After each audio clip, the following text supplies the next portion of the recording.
네, 우리 시간이 되었습니다. 우리 다 같이 묵도하심으로 8월 22일 금요일 새벽 하나님 앞에 예배드리겠습니다.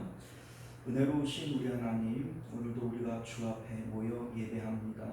은혜를 사모하오니 충만한 은혜 더하여 주옵시고 하나님으로 인하여 풍성한 마음 가지고 돌아갈 수 있도록 은혜여 주옵소서. 예수님 이름으로 기도드리옵나이다. 아멘. 우리 사도신경 고백드리겠습니다. 전능하사 천지를 만드신 하나님 아버지를 내가 믿사오며 그 외아들 우리 주 예수 그리스도를 믿사오니 이는 성령으로 잉태하사 동정녀 마리아에게 나시고 본디오 빌라도에게 고난을 받으사 십자가에 못 박혀 죽으시고 장사한 지 사흘 만에 죽은 자 가운데서 다시 살아나시며 하늘에 오르사 전능하신 하나님 우편에 앉아 계시다가 저리로서 산 자와 죽은 자를 심판하러 오시리라. 성령을 믿사오며 거룩한 공유와 성도가 서로 교통하는 것과 죄를 사하여 주시는 것과 몸이 다시 사는 것과 영원히 사는 것을 믿사옵나이다. 아멘. 네, 우리 찬송가 508장 찬송가 508장 우리가 지금은 나그네 되어도 화려한 천국에 머지않아 가리니 우리 함께 찬송하겠습니다. 찬송가 508장입니다. 우리가 지금은 나그네 되어도 화려한 천국에 머지않아 가리니 이 세상 있을 때 주 예수 위하여 끝까지 힘써 일하세. 주 내게 부탁하시는 천사도 흠모하겠네. 한옥에 하라신 구주의 말씀을 온 세상 멀리 전하세. 주 예수 말씀에 온 세상 만민들 흉악한 죄에서 떠나라 하시니 이 말씀 듣고서 새 생명 얻으라. 이 기쁜 소식 전하세. 주 내게 부탁하시는 천사도 흠모하겠네. 화목해 하신 구주의 말씀을 온 세상 멀리 전하세. 영생의 복락과 천국에 갈 길을 만백성 알도록 나가서 전하세. 주 예수 말씀이 이 복음 전하라. 우리에게 부탁하셨네. 주 내게 부탁하시는 천사도 흠모하겠네. 화목해 하신 구주의 말씀을 온 세상 멀리 전하세. 할렐루야. 하나님 말씀 봅니다. 고린도후서 6장 1절부터 10절까지 말씀 우리 교독하여 읽도록 하겠습니다. 우리가 하나님과 함께 일하는 자로서 너희를 권하노니 하나님의 은혜를 헛되이 받지 말라.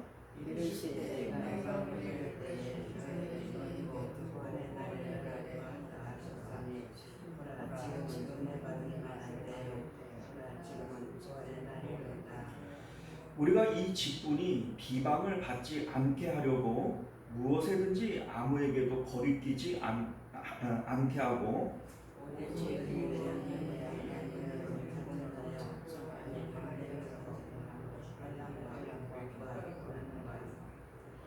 내 맞음과 갇힘과 난동과 수고로움과 자지 못함과 먹지 못함 가운데서도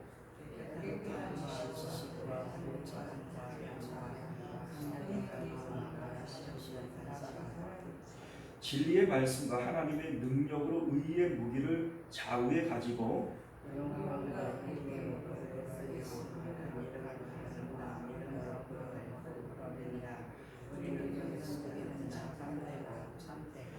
무명한 자 같으나 유명한 자요 죽은 자 같으나 보라 우리가 살아 있고 징계를 받는 자 같으나 죽임을 당하지 아니하고 가난한 자 같으나 많은 사랑을 부여하게 하고 아무것도 없는 자 같으나 모든 것을 가진 자보다. 아멘. 자, 우리 함께 기도하겠습니다. 은혜로우시고 자비로우신 우리 하나님, 오늘도 우리가 주의 말씀을 들음이 기쁩니다. 하나님의 말씀이 우리 입에서 꿀송이처럼 달게 느껴지도록 성령께서 감동하여 주옵소서. 예수님 이름으로 기도드려옵나이다. 아멘. 자, 오늘 우리는요 함께 읽은 본문의 말씀을 중심으로 하나님의 은혜를 헛되이 받지 말라라고 하는 제목으로 하나님 말씀 나누도록 하겠습니다. 하나님의 은혜를 헛되이 받지 말라. 오늘 1절에 나오는 말씀이죠.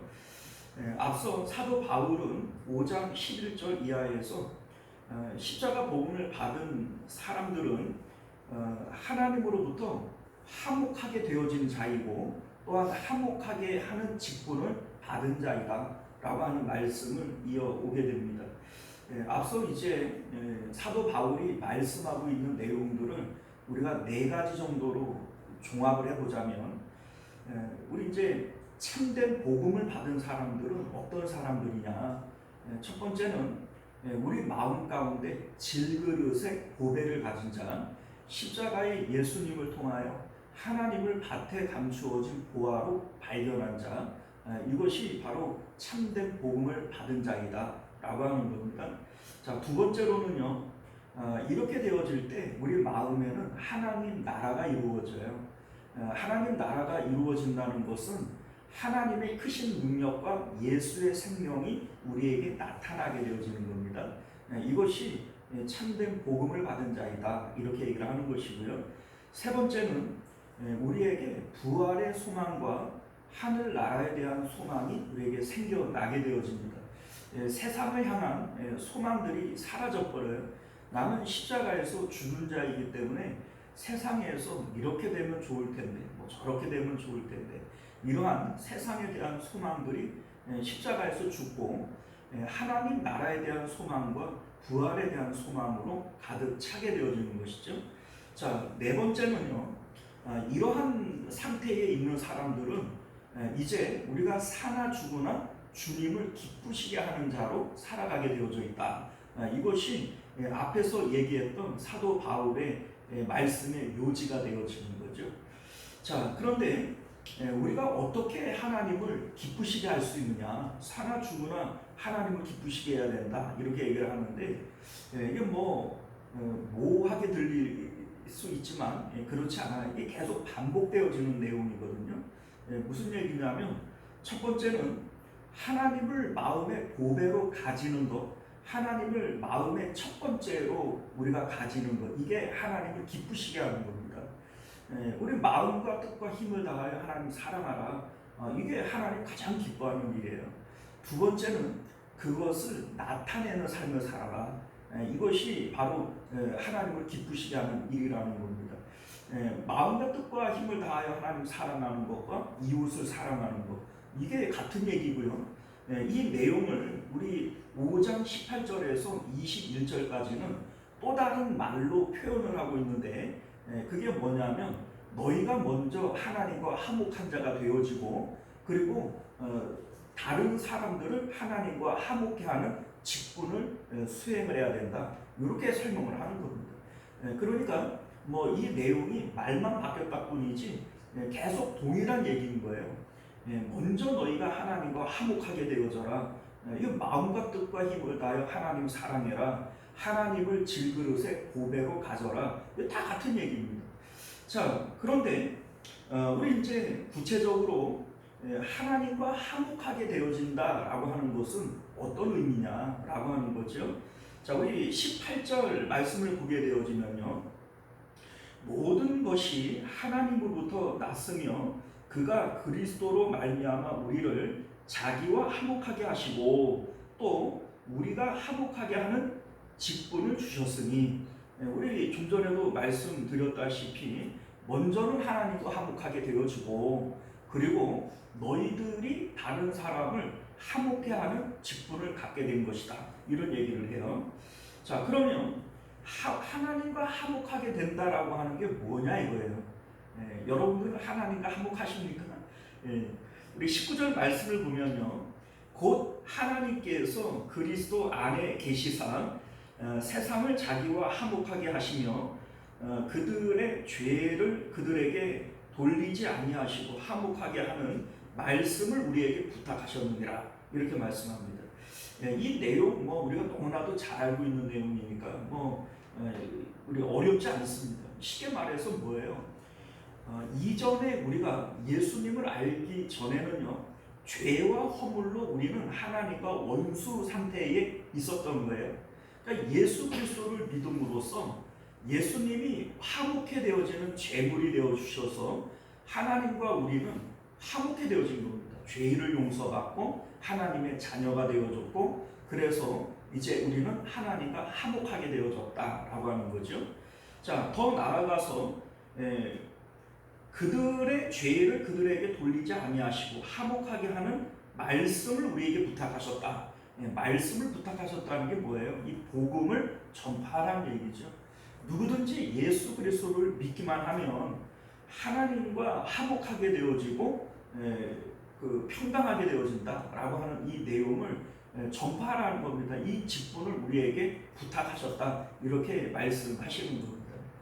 자, 그러면 우리 이제 20절에도 그래요. 20절에도 그리스도를 대신하여 간청하노니 너희는 하나님과 화목하라.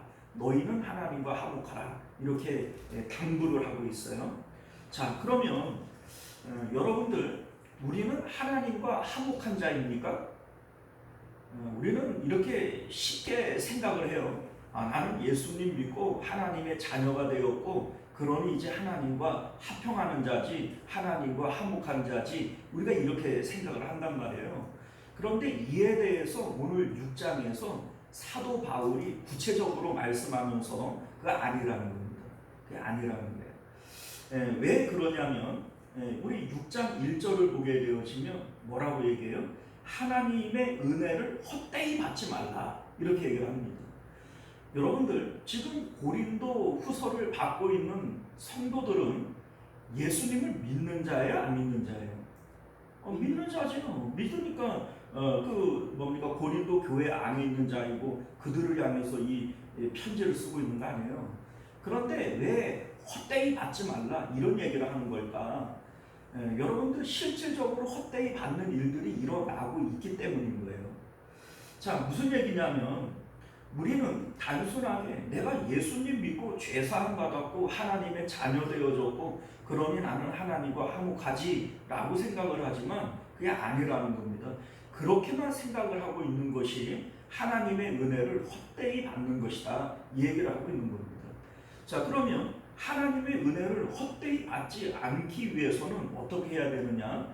날마다 자기 십자가를 지고 예수님을 따라가는 이 십자가의 삶이 필요하다는 겁니다. 예수님을 믿음으로 죄사함 받았지, 나는 하나님과 화평한 자가 되었지, 이거를 뭐 세례 받을 때나 성경 공부를 통해서 이례적으로 고백하고 세례 받고 난 다음에는 그냥 뭐 예수님하고는 무관하게 살아가는 사람들 얼마나 많이 있습니까?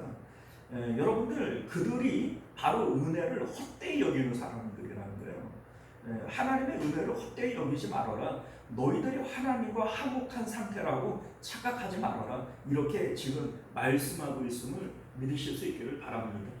2절 말씀을 보면요, 이르시되 내가 은혜 베풀 때에 너희에게 듣고 구원의 날에 너를 도왔다 하셨으니 보라 지금은 은혜 받을 만한 때요 보라 지금은 구원의 날이로다. 이렇게 말씀해요.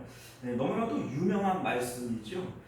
이사야서 49장 8절 말씀을 인용하여 하신 말씀인데, 여기 이제 은혜 받을 만한 때, 여기 이 은혜라고 하는 것은요, 앞에 1절에 나오는 은혜를 헛되이 여기지 말라라고 하는 그 은혜와 같은 단어가 아닙니다. 다른 단어예요.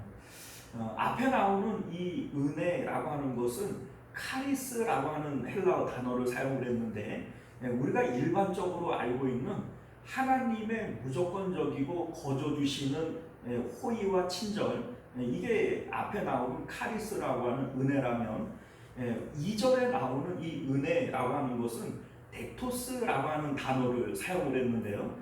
이것은 은혜 받을 만한 자격이 있는 자에게 하나님께서 주시는 호의와 친절을 얘기하는 겁니다. 그러니까 보라 지금은 은혜 받을 만한 때요 라고 얘기를 하는 것은 예수님의 십자가 사건을 통해서 그 십자가를 믿는 사람들에게 이제는 하나님이 너희를 받아들일 만한 때가 되었고 하나님의 은혜를 받을 만한 때가 된 것이다 라고 하는 의미에서 사용을 한 겁니다. 그런 의미에서 보면 2절에 나오는 은혜라고 하는 것은 좀 번역이 잘못된 것은 아니지만 오해할 만한 여지가 남게 번역을 하는 거예요. 무슨 얘기인지 아시겠죠? 왜냐하면 이렇게 얘기를 하면 우리가 일반적으로 은혜라고 하는 것은 하나님으로부터 거저받는다 이렇게 생각을 하잖아요. 그런데 2절에 나오는 이 은혜는 거저받는 은혜가 아니에요. 하나님께 은혜 받을 만한 자격이 되어지니 이제 너희는 은혜 받을 만한 때가 아니냐 이렇게 말씀하는 것이기 때문에 여기서 말하는 이 은혜는 우리가 알고 있는 그 은혜와 같지 않죠. 다르다는 겁니다. 그래서 이 2절은 우리가 충분히 오해할 수 있는 구절이다 이렇게 말씀드릴 수 있는 겁니다. 자, 여기서 우리가 예수 그리스도께서 십자가에서 죽으셨어요. 그렇기 때문에 너희는 이제 은혜 받을 만한 때다 라고 얘기를 하는 것은요, 이 은혜는 그냥 받아지는 것이 아니라 십자가의 예수님을 통해서만 은혜를 받을 수 있다는 거예요. 그러니까 하나님께서 십자가의 예수님을 통하여 우리를 용납하시고 우리와 화목하시고 우리에게 은혜를 주실 만한 때이다 라고 하는 의미를 담고 있는 것이죠. 자, 그래서 우리가 이 말씀을 우리가 오해할 수 있는 요지 중에 하나가 뭐냐면 우리가 은혜를 이렇게 받아들여요. 어떨 때 우리가 은혜라고 생각을 하냐면 내가 바라고 원하는 것들이 이루어질 때 은혜라고 생각합니다. 예를 들어 볼까요? 내가 몸이 아파요. 병원에서는 이 원인을 모르겠다 이렇게 얘기를 해요. 하나님 앞에 붙들고 기도를 해요. 그런데 하나님께서 병을 고쳐주십니다. 그러면 은혜예요, 안 은혜예요? 은혜라고 생각을 하는 거예요. 사업이 너무 어려워요. 이거 어떻게 할 도리가 없어요. 그냥 하나님 앞에 매달릴 수밖에 없다 이런 생각을 가지고 하나님 앞에 기도했더니 기가 막힌 방법으로 사업이 일어나기 시작을 합니다. 그러면 우리는 어떻게 생각해요? 은혜라 생각을 해요. 자녀가 이제 대학을 들어가야 돼요. 이건 뭐 공부하는 꼬라지를 보니까 어려울 것 같아요. 그런데 하나님 앞에 맡기고 기도를 한다 이렇게 기도를 해요. 그런데 감히 생각하지도 못했던 대학에 차고 붙습니다. 그럼 어떻게 생각해요? 은혜라고 생각해요. 우리가 생각하는 은혜는 보통 그런 거죠. 내가 원하고 바라는 방향으로 하나님께서 나를 이끌어 주실 때 하나님의 은혜라고 생각을 해요. 그런데 여러분들, 사도 바울은 말도 안 되는 내용을 가지고 지금 은혜와 이렇게 연결을 시키고 있다는 거예요. 4절과 5절 말씀을 한번 같이 읽어볼게요. 시작. 오직 모든 일에 하나님의 일꾼으로 자천하여 많이 견디는 것과 환난과 궁핍과 고난과 매맞음과 갇힘과 난동과 수고로움과 자지 못함과 먹지 못함 가운데서도, 자, 여러분들 이거 은혜예요, 안 은혜예요? 네?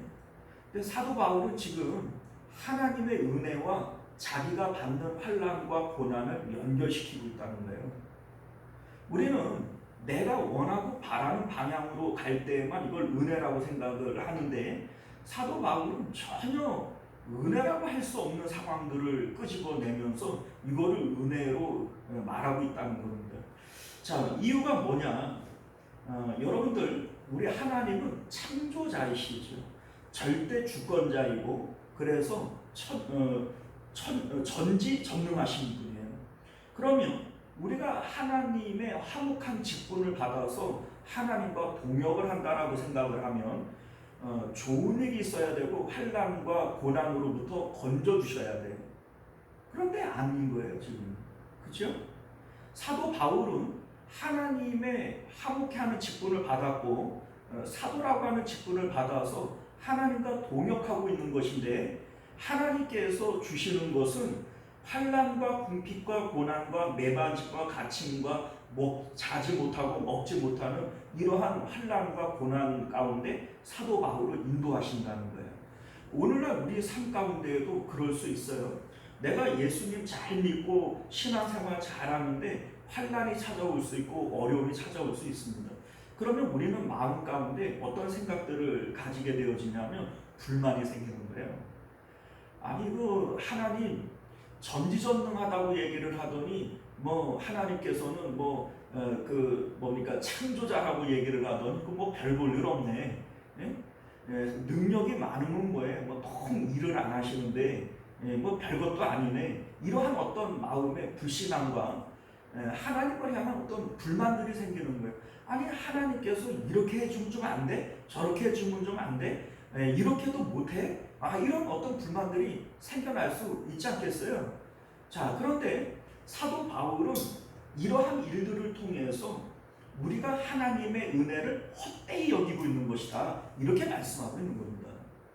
자, 무슨 얘기냐면 선악과를 먹기 이전에 우리의 상태라고 하는 게 뭡니까? 선악과를 먹은 게 범죄한 거잖아요. 그러니까 범죄하기 이전의 상태는 예수 그리스도를 통하여 죄를 없애주시는 거니까 죄짓기 이전의 상태, 선악과를 먹기 이전의 상태로 돌아가는 거예요. 자, 그런데 그 상태에서의 사람은 선악을 판단하지 않습니다. 좋고 나쁨을 판단하지 않습니다. 이를테면 우리 삶 가운데 환난과 궁핍과 고난과 매맞음과 갇힘과 난동이 있다 할지라도 이러한 삶이 좋다 나쁘다라고 육체를 따라 판단하지 않는다는 거예요. 그래야만, 그것을 판단하지 않는 상태에서만 하나님과 화목할 수 있는 겁니다. 여러분들, 하나님께서 지금 내 삶을 인도하고 계세요. 아멘이시죠? 그런데 그 하나님이 인도하시고 있는 그 삶 가운데 고난과 매맞음과 환난이 찾아온다고 해서 하나님 이렇게밖에는 내 삶을 인도하지 못하세요? 이렇게밖에는 못하시는 거예요? 이렇게 우리가 불만을 가진다면 하나님과의 화평은 깨어져요, 안 깨어져요? 깨어지는 거예요. 깨어지는 겁니다. 하나님께서 인도하시는 대로 내 삶의 모든 환경들은 하나님께 맡겨버리는 거예요. 예를 들어서 요셉이 노예로 떨어지고 감옥에 떨어지는 한이 있더라도 하나님과의 연합이 깨어져요, 안 깨어져요? 안 깨어져요. 그죠? 그러니까 이 상태인 것처럼 너희들이 하나님과의 화평하기 위해서는, 화평한 사람이 되어지기 위해서는 삶의 환경과는 관계없이 하나님과의 연합을 이루어야 된다. 이것을 우리에게 말씀하고 있는 겁니다. 자, 왜냐하면 환난과 고통을 통해서만 내가 하나님을 따라가고 있는 믿음이 있는지를 우리는 증명할 수 있어요. 자, 예를 들어서 요셉이 노예로 떨어지고 감옥에 내려갔다고 해서 하나님을 원망하고 불만을 갖는다면 요셉의 믿음이 증명이 돼야 안 돼요. 막 속으로는 나는 하나님 믿는다니까, 나는 하나님이 천지를 창조하신 하나님인 걸 믿어. 한만 속으로 믿음을 강조하고 얘기를 해봐야 그거는 믿음이 아닌 거예요. 그러니까 환난과 어려움을 통해서 자신의 믿음을 증명할 수 있는 겁니다. 그리고 우리의 믿음을 통하여서만 우리는 하나님과 연합할 수 있는 것이고 하나님과 연합되어진 상태에서만 하나님의 은혜를 우리가 받을 수 있는 겁니다. 이것이 바로 엑토스라고 하는 은혜 받을 만한 때다라고 하는 은혜의 의미가 되어지는 것이죠. 자, 여러분들 6절과 7절 말씀을 보면 깨끗함과 지식과 오래 참음과 자비와 성령의 감화와 거짓이 없는 사랑과 진리의 말씀과 하나님의 능력으로 의의 무기를 좌우에 가지고 이렇게 얘기를 해요. 앞에서 환난과 궁핍과 고난과 매맞음과 갇힘과 이러한 얘기들을 4절과 5절에서 얘기를 하고 그럼에도 불구하고 6절과 7절에서는 깨끗함과 지식과 오래 참음과 자비와 이런 걸 얘기를 해요. 이게 무슨 얘기입니까? 요셉이나 다윗이나 욥과 같이 환난과 여러 가지 어려움 가운데에도 육체로 겪는 그 환난은 환난대로 내버려 두고 그리고 우리의 마음은 하나님을 향한 정결함과 순결한 마음을 잃어버리면 안 된다. 이것이 하나님의 은혜를 헛되이 여기지 않는 것이고 하나님과 합평을 유지하는 상태인 것이다. 이거를 지금 말씀하고 있는 겁니다. 그래서 우리 8절 상반절을 보게 되어지면 영광과 욕됨으로 그러했으며 악한 이름과 아름다운 이름으로 그러했느니라 이런 말씀을 해요. 이게 무슨 얘기냐면 내가 영광된 자리에 있든지 욕먹는 자리에 있든지 관계없다는 거예요. 내 이름이 악한 사람으로 거론이 되어지든지 아니면 아름다운 이름으로 거론이 되어지든지 그 관계없다는 겁니다. 우리는 내가 아름다운 이름으로 또 영광의 이름으로 이렇게 거론되어지고 처해질 때만 하나님의 은혜지 하나님이 나를 사랑하시지 막 이러잖아요. 그러다가 뭐 어려움이 닥쳐오고 환난이 닥쳐오면 하나님도 뭐 별 볼 일 없네. 이 하나님이 하시는 게 영 시원찮어. 막 이런단 말에 불만을 갖는다고요. 그것을 하나님의 은혜를 헛되이 여기는 것이고 그리고 하나님과 합평이 깨어진 상태다라고 지금 말씀하고 있는 것이죠. 자, 우리 8절 하반절부터 10절까지의 말씀의 내용을 보게 되어지면 우리는 속이는 자 같으나 참되고 이렇게 얘기해요. 속이는 자 같으나 참되다 이 말의 의미는 이런 겁니다. 세상 사람들이 우리를 비방해요. 저거 순 미친놈이야. 우리 사도 바울이 지난 시간에 사람들로부터 미쳤다 이렇게 평가를 받잖아요. 저거는 사기꾼이야, 속이는 거야 이렇게 평가를 받는다는 거예요. 순 엉터리 같아. 이런 평가를 받을 수 있어요. 그래서 우리는 속이는 자처럼 사람들에게 평가를 받지만 그러나 우리는 참되다. 무슨 얘기냐면 하나님과 합평을 이룬 상태에서는 내 마음 가운데 하나님이 주시는 만족감이 있는 거예요. 그래서 사도 바울이 매를 맞고 빌립보 감옥에 갇혀 있어요. 그럼에도 불구하고 그 마음 가운데에는 하나님이 주시는 만족감으로 충만하여지니까 찬송하고 기뻐하고 기도하는 이러한 모습이 그 안에 나타난다는 것이죠. 이외에 나오는 모든 말들이 다 같아요. 무명한 자 같으나 유명한 자요. 자, 무명하다라고 하는 말의 의미가 뭡니까? 무익한 자, 사람들로부터 무시를 받는 자, 아무것도 아닌 존재감 제로의 사람, 이게 바로 무명한 자예요. 그러나 하나님이 우리 안에 계셔서 하나님이 주시는 만족감이 있을 때에는 나는 하나님 앞에 유명한 자입니다. 하나님이 주시는 만족감으로 충만한 상태가 되어지는 것이죠. 우리 10절도 보면 아무것도 없는 자 같으나 모든 것을 가진 자로다 이런 얘기를 합니다. 계속해서 반대되는 역설적인 얘기를 하고 있는 것처럼 보여지지만 이게 다 같은 비유의 말씀들인 겁니다. 아무것도 없는 자, 세상적으로 볼 때에는 아그리빠 왕 앞에 사도 바울은 진짜 아무것도 없는 자지요. 이제 꽁꽁 묶여서 쇠사슬을 묶여서 재판을 받으니까. 그런데 사도 바울 스스로의 마음 가운데에는 내가 다 가진 자라는 거예요. 그래서 아그리파 왕 앞에 당신도 차라리 나처럼 되는 게 좋을 텐데 라고 얘기를 하는 것이 바로 하나님과 화목한 상태이고 하나님의 은혜를 온전히 받고 있는 사람이다 라고 하는 것을 말씀하고 있는 겁니다. 사랑하는 성도 여러분, 이제 말씀을 맺도록 하겠습니다. 오늘 사도 바울은 너희가 하나님과 화목하게 되어진 자로서 다른 사람을 하나님과 화목하게 하는 화목의 직분을 받은 자다, 이런 말씀을 하고 있는 거예요. 자, 그런데 이것은 단순하게 나는 예수님 믿고 죄사함 받고 하나님 자녀 되었으니 나는 하나님과 화목한 자다, 천만의 만만의 홍떡이라고 합니다.